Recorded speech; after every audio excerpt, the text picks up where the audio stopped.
Happy and blessed Easter to you all. On this Friday of Easter, the resurrection of the Lord is so important that we celebrate this whole week as like one long Easter day. And then we continue to celebrate the 50 days of Easter time until Pentecost, going back to the event, letting what it means sink into our hearts that Jesus has truly risen from the dead. We're not just looking at a pretty picture or retelling some fable. Rather, we are talking about the central event of all of human history. Christ really rose. The tomb was truly empty.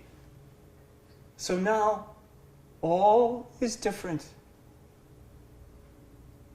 We need to understand in our times what Peter and John said before the leaders and the people of Jerusalem, that there is no other name than Jesus by which we are saved.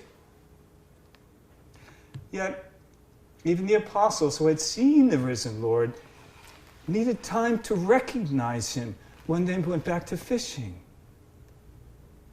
We need time to learn to see him, each of us in our own lives, so that then we can let him truly transform us and transform our world. It's not an accident that these weeks of the disruption of life, of the fear and the questioning caused by the pandemic, have coincided with Lent and now Easter. We've been through so much.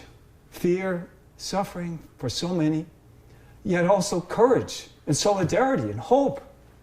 Hope for something different. In the middle of it all then, Lent has called us to conversion, to change.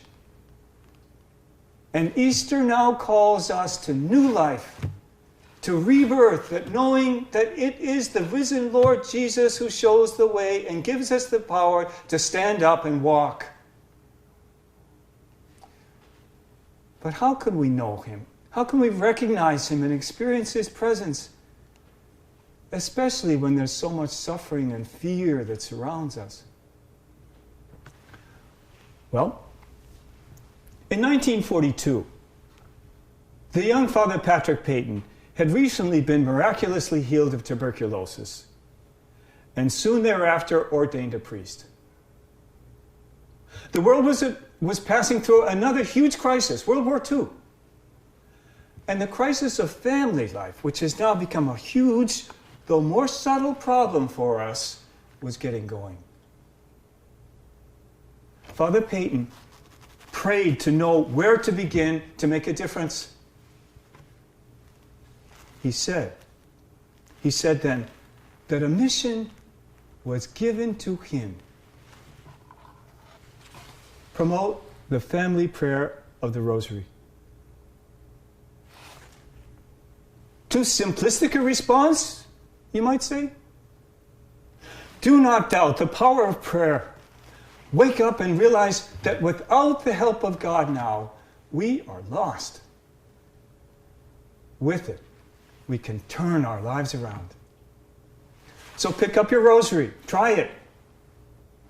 Simply and surely, beginning and continuing the regular prayer of the Rosary, Our Lady will lead you to know Jesus, to know his love, his way, and his power.